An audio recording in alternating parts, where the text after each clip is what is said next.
Hello friends. Last lecture में हमने switch statement को स्टडी किया था और आज के लेक्चर में हम लूप्स को स्टडी करेंगे। जावा के अंदर लूप्स जो हैं वो किसी भी सेट ऑफ स्टेटमेंट्स को रिपीटेडली एग्जीक्यूट करने के लिए हम लोग यूज़ कर रहे होते हैं, और स्टेटमेंट्स जो हैं जो हम एग्जीक्यूट करवाना चाह रहे होते हैं वो उस वक्त तक एग्जीक्यूट होती रहेंगी जब तक एक सर्टन कंडीशन जो है वो सेटिस्फाइड नहीं होती और आप लूप से बाहर नहीं आ जाते। तो लूप्स को अंडरस्टैंड करने के लिए हम एक एग्जांपल लेते हैं। लेट्स अज्यूम कि आप कोई 5 स्टेटमेंट्स हैं, आपको कहा जाता है कि इसको आप प्रिंट करें। तो 5 स्टेटमेंट्स को अगर आप लूप्स को नहीं जानते तो प्रिंट करने का जो वे है वो आपके पास क्या होगा, आप 5 टाइम्स ये जो प्रिंट स्टेटमेंट है ये राइट कर देंगे। तो इस केस में क्या होगा कि ये 5 स्टेटमेंट्स जो हैं ये प्रिंट आउट हो जाएंगी, आपके पास आउटपुट आ जाएगी। अब इस तरह से आप ये देखें कि आपके पास नंबर ऑफ लाइंस जो हैं वो 5 यूज़ हो रही हैं कोड के अंदर। लेकिन अगर आप इसे एफिशिएंटली करना चाह रहे हैं तो उसके लिए हम लूप्स को जो है वो यूज़ करते हैं कि आपका नंबर ऑफ लाइंस जो हैं वो मिनिमम रहे और कोड की रीडेबिलिटी जो है वो इजी रहे। तो इस केस में हम क्या यूज़ करेंगे, हम लूप्स यूज़ करेंगे। तो अब जो लूप्स हम लोग यूज़ करेंगे उसका जो सिंटैक्स है वो कुछ इस तरह से है कि हम सबसे पहले जो लूप स्टडी करेंगे वो करेंगे वाइल लूप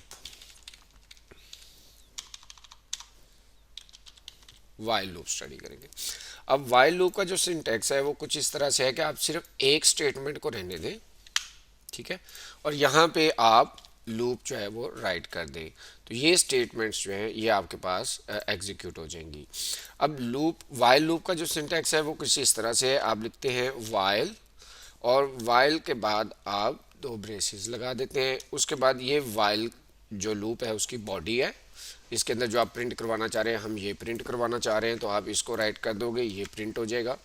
अब उसके बाद जो आपके पास आती है वो ये आता है कि ये जो लूप है इसके कर्ली ब्रेसिस के अंदर जो है वो आपके पास कंडीशन होती है, जो या कोई एक्सप्रेशन होगा तो वो क्या करेगा, या तो आपको ट्रू रिटर्न करेगा या आपको वो जो है वो फॉल्स रिटर्न करेगा। आपको अगर वो ट्रू रिटर्न करेगा ये वाला एक्सप्रेशन, तो ये जो वाइल लूप का जो ब्लॉक है इसके अंदर जितनी भी स्टेटमेंट्स होंगी वो एग्जीक्यूट हो जाएंगी, और अगर वो फॉल्स रिटर्न करेगा तो आप इस लूप के बाहर आ जाएंगे। तो एक स्टेटमेंट हम लूप के बाहर भी प्रिंट करवा लेते हैं ताकि हमें पता हो कि हम लूप के बाहर आ गए हैं। ठीक हो गया। अब अब यहाँ पे हम कोई भी जो है वो एक कंडीशन जो है वो हम यूज़ कर लेते हैं ताकि हमें जो है इसको समझने में आसानी हो। लेट्स सपोज हम करते हैं जी int I equal to 1 semicolon. ये हमारे पास एक इंटीजर टाइप का एक वेरिएबल जो है वो हो गया। अब हमने 5 टाइम प्रिंट करवानी थी तो मैं कहता हूँ आई जो है वो लेस देन 6। ओके, 5 से लेस देन 6 का मतलब है कि वो 5 तक जाएगा, और या उसको आप ये भी कर सकते हैं लेस देन इक्वल टू 5, तो भी वो 5 तक जाएगा। और यहाँ पे हमने प्रिंट करवाना था स्टेटमेंट 1, तो यहाँ पे मैं 1 की जगह पे यहाँ पे अपेंड कर देता हूँ आई, और ये आउटसाइड ऑफ द लूप है। तो अब ये क्या होगा, सबसे पहले जो वाइल लूप है उसमें क्या होगा, सबसे पहले ये कंडीशन इवेलुएट होगी। तो आई की वैल्यू 1 है, 1 लेस देन इक्वल टू 5, ये कंडीशन जो है ये ट्रू होगी, हम इनसाइड ऑफ वाइल लूप आ जाएंगे। तो ये स्टेटमेंट, और यहाँ पे आई की वैल्यू क्या है 1, तो स्टेटमेंट 1 प्रिंट हो जाएगा। उसके बाद जब ये एक दफ़ा प्रिंट हो जाएगा उसके बाद क्या होता है, उसके बाद दोबारा कंट्रोल जो है वो आपके पास इस कंडीशन पे चला जाता है। तो इस कंडीशन पे आप देखेंगे कि आई की वैल्यू क्या है 1 है, आई लेस देन 5 है, डेफिनेटली है। तो यहाँ पे फिर आपके पास वो inside of the while loop आ जाएगा और यहाँ पे प्रिंट कर देगा स्टेटमेंट 1। अब देखिए, हम ये लेस देन इक्वल टू 5 अगर हम इसको प्रिंट करेंगे तो ये क्या करेगा, आई की value always less than equal to 5 होगी तो ये स्टेटमेंट 1 प्रिंट करवाता रहेगा। इससे हम बोलते हैं कि ये जो है इनफाइनाइट लूप है। अगर इसको हम रन करें तो ये चलता रहेगा, कहीं पे ब्रेक नहीं होगा। तो ये देखें, ये आपके पास स्टेटमेंट 1 स्टेटमेंट 1 स्टेटमेंट 1 वो प्रिंट करवा रहा है। तो अगर इसको आपने स्टॉप करना है तो यहाँ पे क्लिक करेंगे, ये स्टॉप हो जाएगा। तो ये इनफाइनाइट लूप की एक एग्जांपल थी। लेकिन हम ये चाह रहे हैं कि ये इनफाइनाइट ना चले, तो उस केस में आपको क्या करना पड़ेगा, आपको यहाँ पे आई को इंक्रीमेंट या डिक्रीमेंट करना पड़ेगा। तो अब इस केस में जो इसका फ्लो बनेगा वो ये बनेगा कि I less than equal to 5, I value 1 है, I less than equal to 5 है। तो ये क्या करेगा, ये इस स्टेटमेंट को प्रिंट करवा देगा। उसके बाद वो यहाँ पे आएगा और आई में एक का इंक्रीमेंट कर देगा। अब आई में जो वैल्यू पड़ी है वो क्या है, 2 है। तो अब वो देखेगा 2 लेस देन इक्वल टू 5 है, हाँ लेस देन इक्वल टू 5 है। ये स्टेटमेंट प्रिंट होगी और आई की वैल्यू जो है वो 3 हो जाएगी। अब 3 भी लेस देन इक्वल टू 5 है तो ये प्रिंट हो जाएगी। 4 भी लेस देन इक्वल टू 5 है, फिर 5 आ जाएगा, 5 लेस देन इक्वल टू 5 है, ये प्रिंट होगा और इसकी वैल्यू जो है वो 6 हो जाएगी।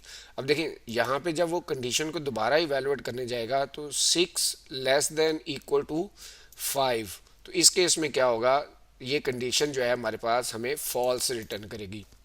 अगर ये फॉल्स रिटर्न करेगी तो अब हमारे पास ये हम outside of the while loop आ जाएंगे। तो वाइल लूप आउटसाइड, ये करली ब्रेसेस जो है ये वाइल लूप के ब्लॉक को शो कर रही हैं, तो उसके बाद ये हमें आउटसाइड लूप प्रिंट कर देगा। तो इसको अगर हम रन करके देखें तो ये देखें उसने जो प्रिंट किया है, उसने कहा ये स्टेटमेंट 1 2 3 4 5 और 5 के बाद जो है वो लूप के बाहर आ गया है। तो ये जो वाइल लूप है ये इस तरह से हमारे पास जो है वो काम कर रहा होता है। वाइल लूप के एक और भी हमारे पास होता है। अगर आपने कोई लूप इनफाइनाइट वाइल लूप चलाना है तो आप यहाँ पे लिख दें ट्रू। तो इस केस में क्या होगा, ये लूप जो है ये ऑलवेज आपको जो रिटर्न करेगा वो ट्रू रिटर्न करेगा। आपने लिखा ही ट्रू है तो एक्सप्रेशन इज ऑलवेज ट्रू। तो उस केस में क्या होगा, ये आपके पास जो है स्टेटमेंट्स जो हैं उनको कॉन्टीन्यूसली जो है वो प्रिंट करवाता रहेगा। तो हम कहेंगे कि ये जो है ये लूप हमारे पास जो है ये इनफाइनाइट लूप है, कॉन्टीन्यूसली ये चल रहा है, ये कहीं पे ब्रेक नहीं होगा आपके पास। तो अगर आप इसको रन करें तो ये देखें ये कॉन्टीन्यूसली रन हो रहा है। तो यहाँ पे इसको क्लिक करें और ब्रेक कर दें। तो ये हमारे पास था वाइल लूप जो हमने अभी स्टडी किया। अब जो नेक्स्ट लूप है हमारे पास वो है डू वाइल लूप। अब डू वाइल लूप और वाइल लूप जो है उसमें जो है माइनर सा एक जो है वो डिफरेंस है। अब जो डू वाइल लूप है इसमें आप लोग क्या करते हैं कि ये जो कंडीशन होती है आप इसको यहाँ पे ले आते हैं और यहाँ पे आप लिख देते हैं डू। अब आपके पास क्या होगा, यहाँ पे आपके पास जितनी भी स्टेटमेंट्स हैं वो एटलीस्ट वंस एग्जीक्यूट हर सूरत में होंगी। क्यों, क्योंकि जो कंडीशन है वो हम चेक कर रहे हैं आफ्टर दिस करली braces, after do block. Do block के बाद हम वाइल को चेक कर रहे हैं। तो उस केस में क्या होगा कि आपके पास जो डू ब्लॉक के अंदर आपने स्टेटमेंट्स लिखी हुई हैं वो आपके पास एटलीस्ट वंस जो है वो हर सूरत में एग्जीक्यूट होंगी और कंडीशन इवेलुएट होने के बगैर होंगी, क्योंकि कंडीशन जो है इस ब्लॉक के बाद एग्जीक्यूट होनी है।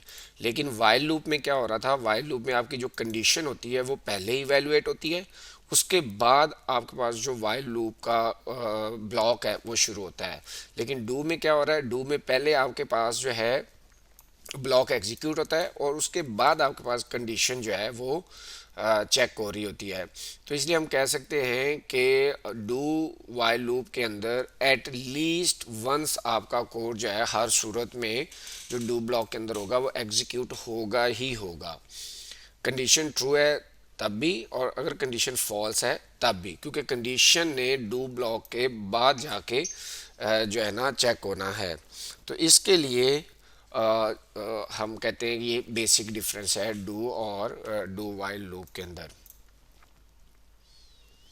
अब हम इसकी एक जो है छोटी सी एग्जांपल जो है वो ऑलरेडी जो हमने ली हुई है उसी को मॉडिफाई करके जो है देख लेते हैं। तो ये हमारे पास एक वेरिएबल है। अब देखें ये डू है, अब ये आई की वैल्यू को प्रिंट करेगा और प्रिंट करने के बाद ये इसकी कंडीशन जो है वो उसको चेक करेगा।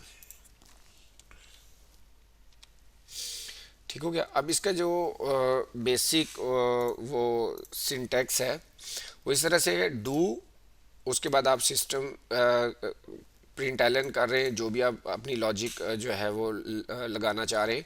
उसके बाद यहाँ पे देखें उसमें इंक्रीमेंट हो गया। इंक्रीमेंट अगर आप नहीं करेंगे तो ये लूप आपके पास जो है इनफाइनाइट लूप बन जाएगा और कॉन्टीन्यूसली एग्जीक्यूट होता रहेगा।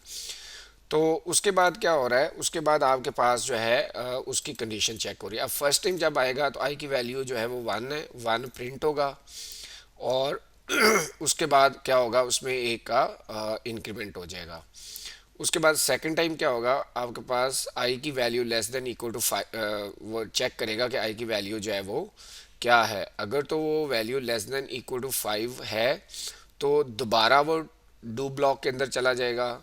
और अगर उसकी वैल्यू जो है वो ये कंडीशन जो है आपको फॉल्स रिटर्न करेगी तो आप इस पूरे ब्लॉक से आउटसाइड आ जाएंगे। इसको रन करके देखें तो ये देखिए उसने फाइव जो है वो 1 2 3 4 5 आपको प्रिंट करके दे दिया है, क्योंकि जब उसकी वैल्यू जो है वो सिक्स हो जाती है तो ये कंडीशन फॉल्स हो जाती है और आप आउटसाइड द लूप आ जाते हैं। तो आज के लिए इतना ही। नेक्स्ट लेक्चर में हम फॉर लूप को स्टडी करेंगे। Thank you so much.